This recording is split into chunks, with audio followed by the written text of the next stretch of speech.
Uno contra todos, con Hernán Shell.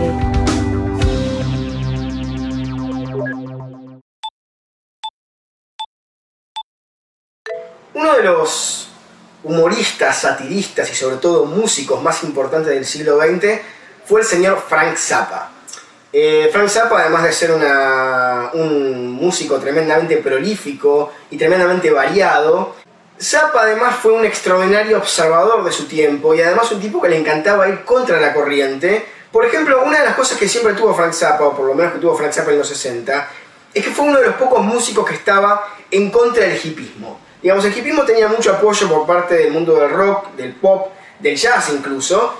Zappa decía de los hippies lo siguiente: primero que nada, que los hippies eran personas que habían salido de un sistema para entrar en otro. O sea, habían hecho simplemente eso, habían simplemente renegado de vestirse con trajes de oficina para irse a campamentos donde se vestían con trajes multicolores. Pero en realidad habían salido de un sistema en los cuales, en vez de pertenecer a una sociedad de consumo convencional, pertenecían a una sociedad de consumo rebelde, entre comillas. O sea, gente que simplemente salía del gris mundo de las oficinas para entrar en el gris mundo de los campamentos hippies, donde todos escuchaban la misma música, todos decían lo mismo y todos básicamente bailaban de la misma forma. Y Zappa decía, además de los hippies, que los hippies tenían que drogarse menos y leer más diarios. ¿En qué sentido? En el sentido de que los hippies, decía Zappa, tenían que dejarse de joder con tanto eslogan, con tanta idea de simplemente drogarse o bailar música de rock o lo que sea, y tenían que empezar a informarse más de cómo funcionaba el mundo, porque si querían cambiar el mundo, tenían que saber cómo funcionaba, tenían que saber cómo funcionaba su economía, su política, no podían simplemente quedarse sentados escuchando música y drogándose.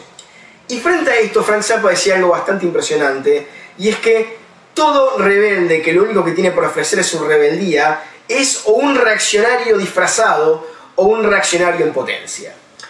Si ustedes lo piensan, el razonamiento no es tan ilógico. ¿Por qué? Porque un reaccionario es un tipo que está dispuesto, con tal de conservar lo que tiene, a reaccionar violentamente contra cualquier cosa que venga de afuera, contra cualquier cosa nueva.